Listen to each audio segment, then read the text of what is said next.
नमस्कार दोस्तों, मैं आपका दोस्त प्रमोद सोनी स्वागत करता हूं अपने इस चैनल पे। दोस्तों, आज हम जिस विषय में बात करने जा रहे हैं वो ज़रूरी है कामयाबी से भी ज़्यादा। कामयाबी से भी ज़्यादा ज़रूरी है कामयाबी की भावना। जी हाँ, अगर हमें वो भावना मिल जाए तो पीछे पीछे कामयाबी को भी आना ही पड़ेगा। शुरुआत करता हूँ एक कहानी से। दोस्तों, एक किसान परिवार होता है। वो एक हाथी के बच्चे को पालने के लिए ले आता है। वो हाथी के बच्चे को अपने आंगन में एक पेड़ से बांध के एक जंजीर उसके पैरों में बांध दी जाती है। अब वो हाथी का बच्चा क्योंकि छोटा होता है, वो उस जंजीर को तोड़ने की, उस पेड़ को तोड़ने की बहुत कोशिश करता है, वो लेकिन नहीं तोड़ पाता। तो किसान परिवार एक दो दिन उसको वहीं पे बांध के रखता है और वहीं पर उसको केला, फल सभी कुछ खिलाया पिलाया जाता है। धीरे धीरे करके वो हाथी बड़ा होने लगता है। एक दिन वो हाथी का बच्चा बड़ा हो जाता है और वो इतना विशाल हो जाता है कि उस पेड़ और जंजीर को 2 मिनट में तोड़ दे। अब लेकिन किसान परिवार हाथी को नदी के किनारे में ले जाते हैं पानी पिलाने, नहाने के लिए, तभी वो जाता है। अन्यथा वो उस पेड़ और जंजीर से हमेशा बंधा ही रहता है। क्यों? क्योंकि उसने बचपन में उसको खोलने की बहुत कोशिश की, तोड़ने की बहुत कोशिश की, लेकिन वो उस जंजीर को नहीं तोड़ पाया। तो उसको ये लगा कि मैं जंजीर को नहीं तोड़ पाया तो मेरे में इतनी ताकत नहीं है। लेकिन जब एक दिन वो बड़ा हो गया, ताकतवर हो गया, तब भी वो उसने उस जंजीर को और उस पेड़ को तोड़ने की कोशिश नहीं की। यही हम सब के साथ होता है। बचपन में हमें जो भी चीज़ों के लिए मना कर दिया जाता है या रोक दिया जाता है, या जिस चीज़ के लिए भी हमें बुराई और निंदा सुननी पड़ती है, तो वो हमारे मन में हमेशा जीवन भर रहता है। इसीलिए जिन बच्चों का गरीब माइंडसेट हो जाता है वो जीवन में कभी भी तरक्की नहीं कर पाते। बचपन में ही हमारे साथ में नेगेटिव प्रोग्रामिंग हो जाती है। हमें बचपन से ही अपराजित होने की भावना हमारे दिमाग में घर कर जाती है। जब हमसे बचपन में कोई गलती हो जाए या किसी प्रकार से कोई काम गलत हो जाए तो हमें लगातार डांटा जाता है और ये फील कराया जाता है, तुम ये कभी नहीं कर सकते, तुम अच्छे मार्क्स नहीं ला सकते, तुम ये काम नहीं कर सकते, तुम इसमें अच्छे नहीं बन सकते। तो इस तरीके से हमारे दिमाग में बचपन से ही वो बातें घर कर जाती हैं जो जीवन भर हमारे साथ रहती हैं। बचपन में स्कूल में, घर में या दोस्तों के द्वारा जब भी किसी प्रकार की कोई नेगेटिव कमेंट किया जाता है या हंसी मजाक में उसका मखौल उड़ाया जाता है, तब वो भावना उसके अंदर घर कर जाती है। क्योंकि बच्चों का दिमाग कोमल होता है, वो किसी भी बात को आसानी से स्वीकार कर लेते हैं और ख़ास तौर से जब वो बड़े बोलते हैं। तो इस प्रकार से उसकी नेगेटिव प्रोग्रामिंग हो जाती है जो जीवन भर उसके साथ रहती है। वो नेगेटिव कंपटीशन में फंसा रहता है कि अच्छे मार्क्स लाने के लिए या किसी और से जीतने के लिए उसके अंदर विजेता भावना कभी भी जन्म नहीं ले पाती। सफलता का हमको कभी माहौल नहीं मिलता। हमें कभी एग्ज़ाम, कभी स्पोर्ट्स में आगे निकलने के लिए छोटे गोल नहीं दिए जाते, हमेशा बड़े गोल डिसाइड होते हैं। ज़्यादा बड़ा कंपटीशन दिया जाता है जिस कारण सफलता की भावना, विजेता भावना हमारे अंदर जन्म नहीं ले पाती। सभी बच्चों का इस प्रतियोगिता में जीतना असंभव होता है। किसी भी काम को करने के लिए जो कॉन्फिडेंस और आस्था चाहिए वो कभी बच्चों में पैदा हो ही नहीं पाती, और उस समय अगर पैदा नहीं हुई तो कभी उसकी आदत ही नहीं बनती, बल्कि उल्टा डर लगा रहता है। इसलिए बच्चे एग्ज़ाम आने पर बीमार हो जाते हैं या बहाना बनाते हैं। किसी प्रकार के स्पोर्ट्स में भी वो जब जीत नहीं पाते या उनको पता होता है कि वह उनके सामने कोई बड़ा प्रतिद्वंदी है या उनका कॉम्पिटिटर कोई बड़ा है, तो वो उससे हाथ खींचने और पीछे हटने की कोशिश करते हैं। ऐसा इसलिए होता है क्योंकि इस तरीके की नेगेटिविटी से उसके अंदर विजेता भावना नहीं आई, अपराजित होने की भावना आई, जिससे उसको बुरा लगता है और दिमाग में इस तरह का पैटर्न, नेगेटिव पैटर्न बन जाता है। और इस नेगेटिव पैटर्न को कभी भी तोड़ने के लिए उसको छोटे काम नहीं दिए जाते। यही बात दिमाग में घर कर लेती है क्यों, और हम किसी भी काम को करते समय 100% नहीं दे पाते, और 100% अगर नहीं देते तो वो काम हमको कठिन लगने लगता है। यही पैटर्न हमारे साथ बड़े होने पर भी बना रहता है। अब आप सवाल करेंगे कि ऐसा कब तक? दोस्तों, ऐसा तब तक जब तक हम पद्धति में हस्तक्षेप ना कर दें, यानी कि हमारे उन विचारों और पैटर्न के बीच में टांग ना अड़ा दें। जी हाँ, हमें खुद अपने विचारों को बदलने के लिए कोशिश करनी पड़ेगी। अगर ये नहीं किया जाएगा तो ये लगातार जारी रहेगा।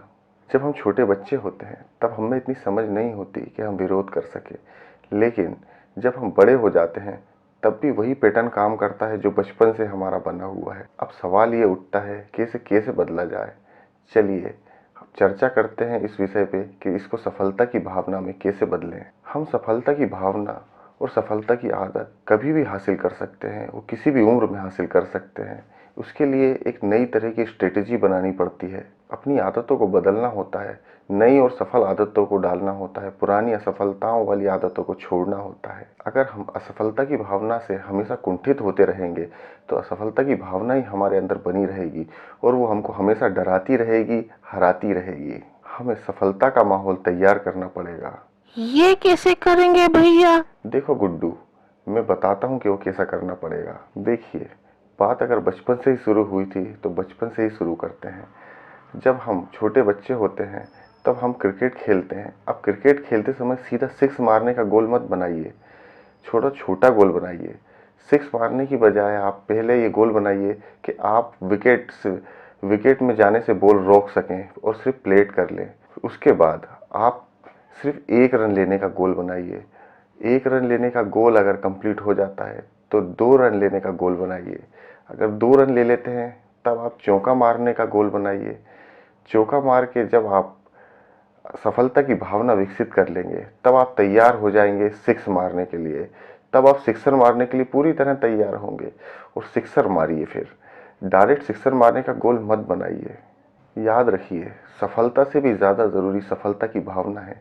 अगर सफलता की भावना आ जाती है तो पीछे पीछे सफलता को भी आना ही पड़ता है। अच्छी और नई आदतें बनने में समय लेती हैं। आपको याद ही होगा कि नए परिंदों को उड़ने में वक्त तो लगता है। दोस्तों, हमें भी सिक्स मारने के लिए अपने आप को तैयार करना होगा। अगर हम अंदर से सिक्स मारने के लिए उस भावना को जागृत कर लेंगे तो हम भी सिक्स ही मारेंगे। जब हम शारीरिक और मानसिक रूप से तैयार हो जाएंगे, सिक्स मार देंगे तो लोग खड़े होकर तालियां बजाएंगे। पर हमें ध्यान रखना है उन लोगों का जो हमें नेगेटिव कमेंट करते हैं, हमारी बुराई करते हैं। उन लोगों से हमें बचना है, क्योंकि वही हैं जो हमारे पैर खींच सकते हैं। बस ये नियम और प्रोसेस हर तरह का व्यक्ति, हर उम्र का व्यक्ति अपने काम में लागू कर सकता है, अपने आदतों में नई चीज़ें शामिल कर सकता है और सफलता की भावना अपने अंदर पैदा कर सकता है। मुझको याद है, एक बार एक सेल्समैन की नौकरी के लिए मैं गया।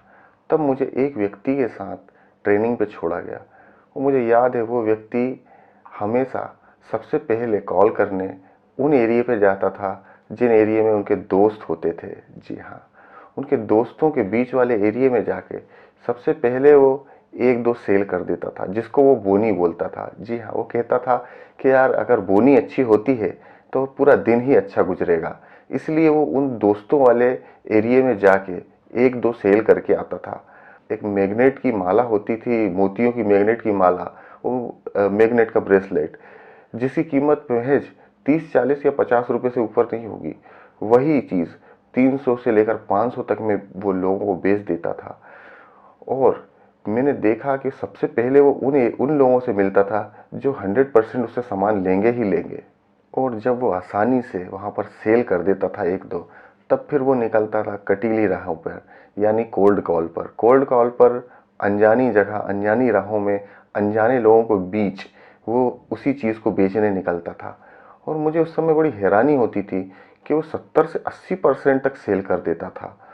मेरे इस अनुभव को याद करते हुए मुझे ये समझ में आता है कि वो जिस चीज़ को बोनी बोलता था वो असल में सफलता की भावना थी। वो एक मनोवैज्ञानिक तरीका था अपने आप को सफलता के लिए तैयार करने का।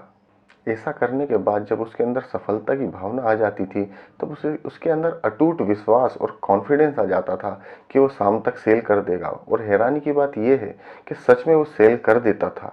तो देखा दोस्तों, अगर हम अपने अंदर सफलता की भावना को पैदा कर लें तो पीछे पीछे सफलता को भी आना ही पड़ता है। कई बड़े एक्टर, फिल्म स्टार, एंकर और स्पीकर इस भावना की कदर करते हैं और इस भावना की ताकत को पहचानते हैं। इसलिए कई बार जो स्पीच देने जब स्टेज पे आते हैं तो स्पीच देने से पहले वो अपने अंदर इस भावना को जागृत करते हैं। शाहरुख खान को भी ये करते हुए देखा गया है। जब वह स्टेज पर आते हैं कुछ करने तो वो पहले 5 मिनट पीछे खड़े होकर अपने अंदर उस भावना को पैदा करते हैं। उन्होंने खुद एक इंटरव्यू में इसको कबूल किया था। याद रखें, अगर आपने बच्चे को कोई गोल दिया और उसने वो पूरा कर दिया तो उसको पुरस्कार जरूर दें, या तो शाबाशी के रूप में या टॉफ़ी के रूप में।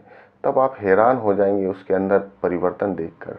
अगर बचपन में उसके अंदर सफलता की भावना आ गई और किसी दूसरे द्वारा उसको कुचला ना गया, तो वो एक सफल इंसान ज़रूर बनेंगे, चाहे आपको साफ तौर पे दिखाई दे या ना दे, चाहे एग्ज़ाम में कुछ भी मार्क्स आए, चाहे वो कैसा भी परफॉर्म करे, लेकिन वो एक ना एक दिन सफल इंसान ज़रूर बनेगा अगर उसके अंदर सफल भावना है तो।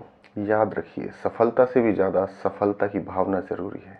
अगर आपको मेरा ये वीडियो और मेहनत पसंद आई है तो लाइक करें, सब्सक्राइब करें और कमेंट करके बताएं कि किस तरह की वीडियो आपको पसंद है। अभी मैं आप चलता हूँ, मिलता हूँ अगले वीडियो में।